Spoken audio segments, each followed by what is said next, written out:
ನಮಸ್ಕಾರ. ನಮ್ಮ ಜೀವನದಲ್ಲಿ ನಾವು ಸೋಲನ್ನೇ ಕಂಡಿಲ್ಲ ಅಂದರೆ ನಾವು ಜೀವನದ ನಿಜ ರುಚಿಯನ್ನೇ ಅನುಭವಿಸಿಲ್ಲ ಅಂತ ಅರ್ಥ. ನಾವು ಕೆಳಗೆ ಬಿದ್ದು ಸೋತು ಕೆಳಗೆ ಬಿದ್ದಾಗಲೇ ನಮ್ಮ ಜೀವನದ ನಿಜ ಸ್ವರೂಪ ಏನಂತ ಅರ್ಥ ಆಗುತ್ತೆ. ನಮ್ಮವ್ರು ಯಾರು, ನಮ್ಮ ಸುತ್ತ ಪರಿಸ್ಥಿತಿ ಏನು ಅನ್ನೋದು ಅದರ ನಿಜ ಪರಿಚಯ ಆಗೋದು ಸೋತಾಗ್ಲೇ ರೀ.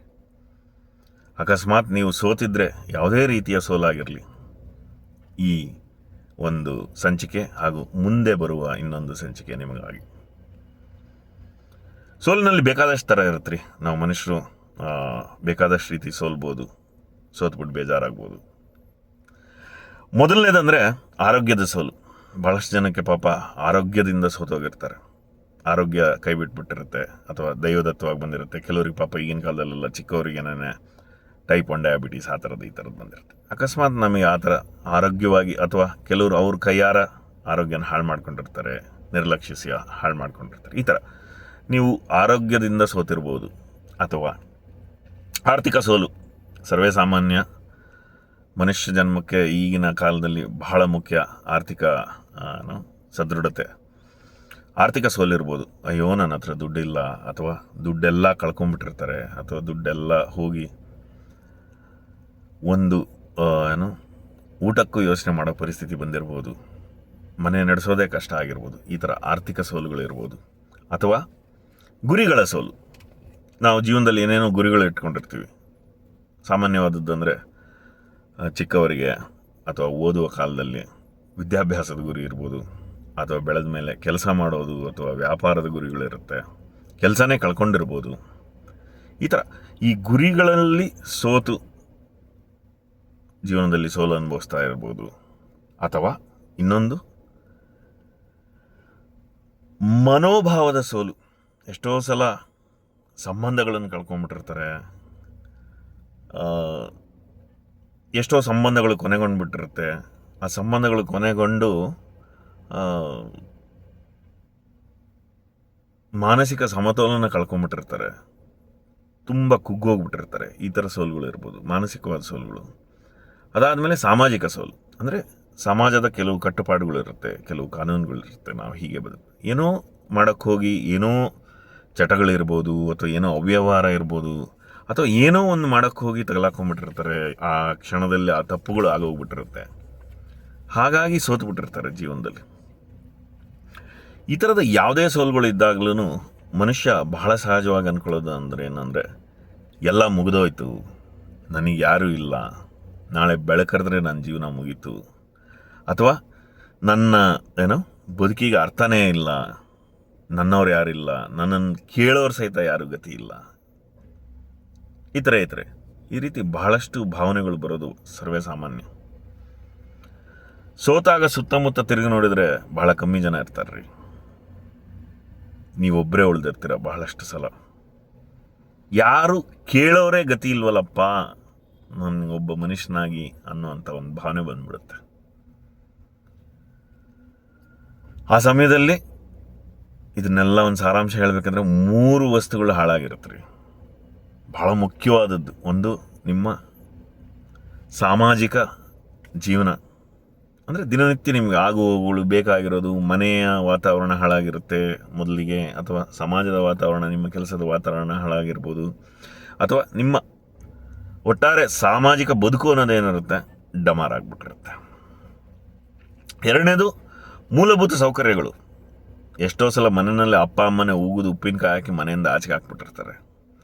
ಎಷ್ಟೋ ಸಲ ನಿಮಗೆ ಮೂಲಭೂತ ಸೌಕರ್ಯಗಳೇ ಇರಲ್ಲ. ಅಂದರೆ ಒಂದು ಹೊತ್ತು ಅನ್ನಕ್ಕೆ ಯೋಚನೆ ಮಾಡೋಂಥ ಪರಿಸ್ಥಿತಿ ಬಂದಿರುತ್ತೆ. ಸೋಲನ್ನು ಕಂಡಾಗ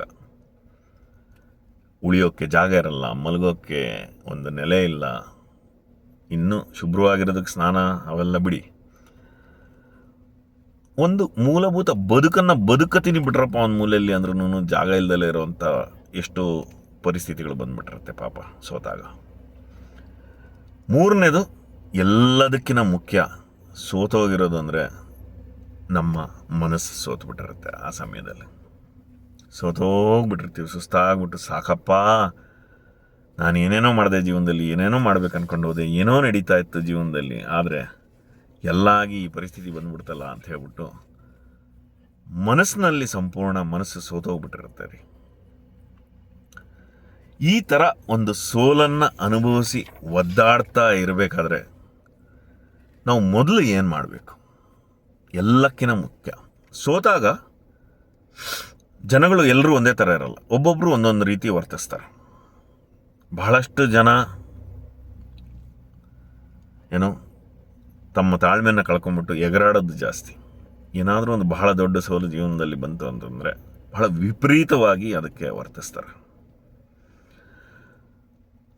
ನನ್ನ ಮೊದಲ ಕಿವಿ ಮಾತು ಏನಂದರೆ, ಜೀವನದಲ್ಲಿ ಏನೇ ನಡೆದಿರಲಿ ರೀ, ನಿಮ್ಮ ಜೀವನದಲ್ಲಿ ಎಂಥ ಅವಘಡ ಬೇಕಾದರೂ ನಡೆದೋಗಿರಲಿ, ನೀವು ಎಷ್ಟು ಕೆಟ್ಟದಾಗಾದರೂ ಸೋತಿರಿ, ಎಷ್ಟೇ ಕೆಳಗಡೆ ಬಿದ್ದಿರಿ, ಇವತ್ತು ನಿಮ್ಮನ್ನು ನೋಡಿ ಜನ 4 ಜನ ಥೂ ಅಂತ ಉಗಿಯೋ ಪರಿಸ್ಥಿತಿ ನಿಮಗೆ ಬಂದಿದ್ರೂ ಮೊದಲು ನೀವು ಮಾಡ್ಕೋಬೇಕಾಗಿರೋದಂದರೆ ಸಮಾಧಾನ.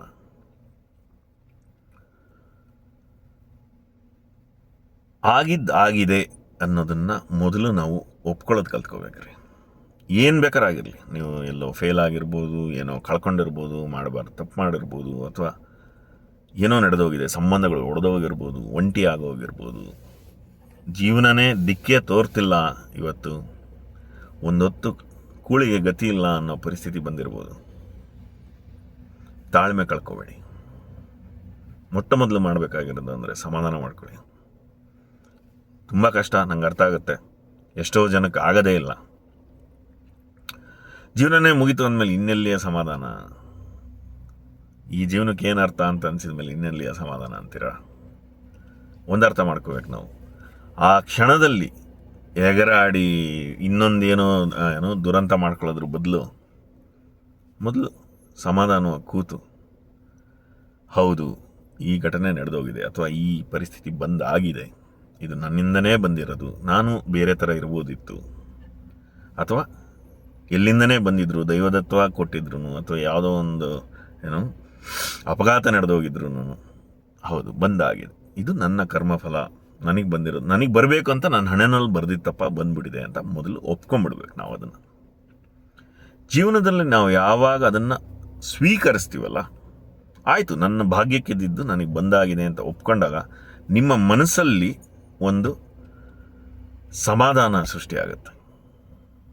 ಅದನ್ನು ಸ್ವೀಕರಿಸಿ, ಹೌದು ನನಗೆ ಬಂದಾಗಿದೆ. ನಿಮಗೆ ದೇವ್ರ ಮೇಲೆ ನಂಬಿಕೆ ಇದ್ದರೆ ದೇವ್ರು ಕೊಟ್ಟಿದ್ದು ಅಂದ್ಕೊಳ್ಳಿ, ದೇವ್ರ ಮೇಲೆ ನಂಬಿಕೆ ಇಲ್ಲ ಅಂತಂದರೆ ನನ್ನ ಭಾಗ್ಯದಲ್ಲೂ ನಂಬಿಕೆ ಇಲ್ಲ ಅಂತಂದರೆ ಕೋಇನ್ಸಿಡೆನ್ಸ್ ಅಂದ್ಕೊಳ್ಳಿ, ನನಗೆ ಜೀವನ ಕೊಟ್ಟಿದ್ದು ಅಂತ ಅಂದ್ಕೊಳ್ಳಿ. ಅದಾದ ಮೇಲೆ ನಿಮಗೊಂದು ಸ್ವಲ್ಪ ಮನಸ್ಸಿಗೆ ಆ ಕಷ್ಟನ ತಡೆದು ಉಸಿರಾಡೋಷ್ಟು ಶಕ್ತಿನಾದರೂ ಬರುತ್ತೆ. ಆ ಶಕ್ತಿ ಬಂದಾಗ ಕೂತು ಮೊದಲಿಗೆ ಯೋಚನೆ ಮಾಡಿ. ಈಗ ನಾನು ಯಾವಾಗಲೂ ಒಂದು ರೀತಿ ಈ ಥರ ತುಂಬ ಆಗಿರೋರಿಗೆ ಒಂದು ಮಾತನ್ನು ಯಾವಾಗಲೂ ಹೇಳ್ತೀನಿ. ಇದು ಹೇಳಬೇಕಾದ್ರೆ ನನ್ನ ಸ್ನೇಹಿತನೊಬ್ಬ ನೆನಪಾಯಿತು. ಹೀಗೆ ನನ್ನ ಸ್ನೇಹಿತ ಒಬ್ಬ ಏನೋ ಮಾಡೋಕ್ಕೋಗಿ ಏನೋ ನಡೆದು, ಅದೊಂದು ದೊಡ್ಡ ಕತೆ, ಆಮೇಲೆ ಇನ್ನೊಂದು ಸಲ ಹೇಳ್ತೀನಿ. ಸರಿ ಸುಮಾರು ಒಂದು 25 ಲಕ್ಷ ಸಾಲ ಮಾಡ್ಕೊಂಬಿಟ್ಟಿದ್ದ. ಬೇರೆ ಯಾವುದೇ ದಾರಿ ಇಲ್ದಲೆ ಇನ್ನೇನು ನನ್ನ ಜೀವನ ಮುಗೀತು ಅನ್ನೋ ಪರಿಸ್ಥಿತಿಗೆ ತಲುಪಿಟ್ಟಿದ್ದ. ಅವನು ಏನಕ್ಕೆ ಮಾಡ್ಕೊಂಡ, ಅದು ಏನು ನಡೀತು, ಅದನ್ನು ಯಾರಿಗೂ ಬಂದು ವಿವರಣೆ ಕೊಟ್ಟರು ಯಾರು ಅದನ್ನು ಒಪ್ಕೊಳ್ಳೋ ಪರಿಸ್ಥಿತಿನಲ್ಲೇ ಇರಲಿಲ್ಲ. ಇಡೀ ಪ್ರಪಂಚದಲ್ಲಿ ಅವನ ಮಾತು ಕೇಳೋರು ಅನ್ನೋರು ಒಬ್ಬರೇ ಉಳಿದಿರಲಿಲ್ಲ. ಅಲ್ಲಿಂದ ಏನಾಯಿತು ಅದು ಇನ್ನೊಂದು ಸಲ ಹೇಳ್ತೀನಿ ಕತೆ. ಆದರೆ ಅವನಿಗೆ ನಾನು ಹೇಳಿದ್ದೊಂದು ಮಾತು ಹೇಳ್ತೀನಿ. ನಾವು ಹೆಂಗೆ ನೋಡಬೇಕಂದ್ರೆ ಯಾವಾಗಲೂ ಅಂಥ ಕೆಟ್ಟ ಪರಿಸ್ಥಿತಿಯನ್ನು, ಹೌದು ಈಗ ಒಂದು ದೊಡ್ಡ ಗುಂಡಿನ ಮನಸ್ಸಿನಲ್ಲಿ ಊಹಿಸ್ಕೊಳ್ಳಿ. ಅದು ತುಂಬ ಬರೀ ಹೊಲಸಿದೆ, ಆಯಿತಾ, ಬರೀ ಹೇಸಿಗೆ. ಅಂಥ ಗುಂಡಿನಲ್ಲಿ ನೀವು ಬಿದ್ದೋಗ್ಬಿಟ್ಟಿದ್ದೀರಪ್ಪ, ಬಿದ್ದಾಗಿ ಹೋಗ್ಬಿಟ್ಟಿದೆ, ಸುತ್ತಲೂ ಯಾರಿಲ್ಲ. ನೀವು ಅದು ಬಿದ್ರಿ ಅಂತ ಹೇಳಿ ಸ್ವಲ್ಪ ಜನ ನೋಡಿದ್ರು, ಇದು ಮಾಡಿದೆ, ಹೇಸಿಗೆನಲ್ಲಿ ಬಿಟ್ಬಿಟ್ಟಿದ್ದಾನೆ, ಯಾರು ಬಂದು ನಿಮಗೆ ಕೈ ಕೊಟ್ಟು ಎತ್ತಾರ ಮೇಲೆ, ಯಾಕಂದ್ರೆ ಅವ್ರ ಕೈ ಹೇಸಿಗೆ ಆಗುತ್ತಲ್ವಾ, ಅದರಲ್ಲಿ ಬಿದ್ದೋಗ್ಬಿಟ್ಟಿದ್ದೀರಪ್ಪ. ನಿಮ್ಮ ಸುತ್ತಮುತ್ತ ಇರೋರು ಯಾರೂ ಬರಲ್ಲ, ಯಾರೂ ಬಂದು ನಿಮ್ಮನ್ನು ಎತ್ತೋದಿಲ್ಲ, ಯಾರೂ ಬಂದು ನಿಮಗೆ ಸಹಾಯ ಮಾಡೋದಿಲ್ಲ. ಯಾಕೆಂದರೆ ನೀವು ಆಲ್ರೆಡಿ ಆ ಹೇಸಿಗೆನಲ್ಲಿ ಮುಳುಗೋಗ್ಬಿಟ್ಟಿದ್ದೀರ, ತಲೆಯಿಂದ ಕಾಲು ತನಕ. ಅದು ಬಿದ್ದು ಮುಳುಗೋದ್ಮೇಲೆ ಎಲ್ಲರೂ ಆಯಿತು ಮನೆಗೆ ಹೋಗಿ ತೊಳ್ಕೊ ಅಥವಾ ಏನೋ ಎದ್ದು ಬಂದು ನೀನೇ ಸರಿ ಮಾಡ್ಕೊ ಅಂತ ಹೇಳ್ತಾರೆ. ಆದರೆ ಸ್ವಲ್ಪ ಹೊತ್ತಾದ್ಮೇಲೆ ನಿಮಗೆ ಗೊತ್ತಾಗುತ್ತೆ ಆ ಗುಂಡಿ ಬಹಳ ಆಳ ಇದೆ ಅಂತ, ನೀವು ಅದರಲ್ಲಿ ಇನ್ನೇನು ಮುಳುಗೋಗ್ಬಿಡ್ತೀರಾ ಅಂತ. ಅಷ್ಟೊತ್ತಿಗೆ ಎಲ್ಲರೂ ಹೊರಟೋಗ್ಬಿಟ್ಟಿರ್ತಾರೆ. ನಿಮ್ಮ ಕಷ್ಟದ ಪರಿಸ್ಥಿತಿ ಬಂದ ತಕ್ಷಣ ಜನ ಜಾಗ ಖಾಲಿ ಮಾಡ್ತಾರೆ ರೀ. ನಾವು ಯಾರನ್ನು ಎಷ್ಟೋ ಸಲ ಸ್ನೇಹಿತರು ಅಂದ್ಕೊಂಡಿರ್ತೀವಿ, ಎಷ್ಟೋ ಸಲ ನಮ್ಮ ಹಿತೈಷಿಗಳು ಅಂದ್ಕೊಂಡಿರ್ತೀವಿ, ಎಷ್ಟೋ ಸಲ ನಮ್ಮೋರು ಅಂದ್ಕೊಂಡಿರ್ತೀವಿ. ನಿಮಗೆ ಸಂಪೂರ್ಣ ಕಷ್ಟ ಬಂದಿದ್ದ ದಿನ ತಿರುಗಿ ನೋಡಿದ್ರೆ ಅವ್ರು ಯಾರೂ ಇರೋದೇ ಇಲ್ಲ. ಅದೇ ಪರಿಸ್ಥಿತಿ. ನೀವು ಈ ಹೇಸಿಗೆ ಗುಂಡಿನಲ್ಲಿ ಬಿದ್ದಾಗ ಸುತ್ತು ತಿರುಗಿ ನೋಡಿ, ಯಾರೂ ಇರೋದಿಲ್ಲ. ನಿಧಾನಕ್ಕೆ ಮುಳುಗ್ತಾ ಹೋಗ್ತೀರ. ನೀವು ಜಾಸ್ತಿ ಒದ್ದಾಡಿದರೆ ಇನ್ನೂ ಮುಳುಗ್ತಾನೇ ಹೋಗ್ತೀರ. ಅಲ್ಲಿಂದ ನಿಮಗೆ ಎರಡೇ ದಾರಿ ಇರೋದು. ಒಂದು, ನೀವು ಒದ್ದಾಟನ ಜಾಸ್ತಿ ಮಾಡಿಕೊಂಡು ಮುಳುಗ್ತಾ ಹೋಗಿ, ಒದ್ದಾಟನ ಜಾಸ್ತಿ ಮಾಡಿಕೊಂಡು ಇನ್ನೂ ಮುಳುಗ್ತಾ ಹೋಗ್ಬೋದು.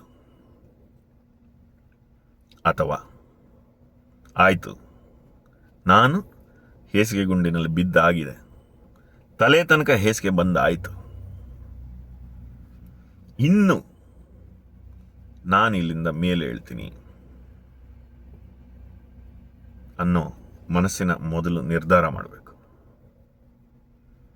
ಏನೇ ಪರಿಸ್ಥಿತಿ ಆಗಿರಲಿ ರೀ, ಇನ್ನೇನು ಮುಳುಗೋಗಿದ್ದೀರಾ, ಹೇಸಿಗೆ ಇಲ್ಲಿ ತನಕ ಬಂದಾಗಿದೆ, ಪೂರ್ತಿ ಮುಳುಗಿ ಮೇಲಾಗಿದೆ. ಅಲ್ಲಿಂದ ನಿಮಗೆ ಎರಡೇ ದಾರಿ ಇರೋದು. ಒಂದು, ಕೆಳಗೆ ಹೋಗಬೇಕು, ಸಂಪೂರ್ಣ ಮುಳುಗಿಬಿಡಬೇಕು. ಇಲ್ಲ ಎರಡನೇದು, ಅಲ್ಲಿಂದ ಮೇಲೆ ಹೇಳ್ತೀನಿ ಅನ್ನೋ ನಿರ್ಧಾರ ಮಾಡಬೇಕು. ಅಕಸ್ಮಾತ್ ನೀವೇನಾರೋ ಎಲ್ಲ ಧೈರ್ಯ ಸೇರಿಸಿ, ಎಲ್ಲ ಮನಸ್ಥೈರ್ಯ ಸೇರಿಸಿ, ನಿಮ್ಮ ಒಳಗಿರೋ ಆತ್ಮಶಕ್ತಿನೆಲ್ಲ ಬಳಸಿ, ಅಕಸ್ಮಾತ್ ನಾನು ಈ ಒಂದು ಕಷ್ಟಕರ ದಿನದಿಂದ ಅಥವಾ ಈ ಒಂದು ಸೋಲಿಂದ ಮೇಲೆ ಹೇಳ್ತೀನಿ ಅಂತ ಏನಾದ್ರು ನಿರ್ಧಾರ ಮಾಡಿದರೆ, ನಿಮಗೆ ಆ ಮನಸ್ಥೈರ್ಯ ಬಂದರೆ ಅಲ್ಲಿಂದ ಮುಂದಕ್ಕೆ ಏನು ಮಾಡಬೇಕು ಅನ್ನೋದನ್ನು ಇದರ ಮುಂದಿನ ಸಂಚಿಕೆಯಲ್ಲಿ ಮಾತಾಡ್ತೀನಿ. ಶುಭವಾಗಲಿ.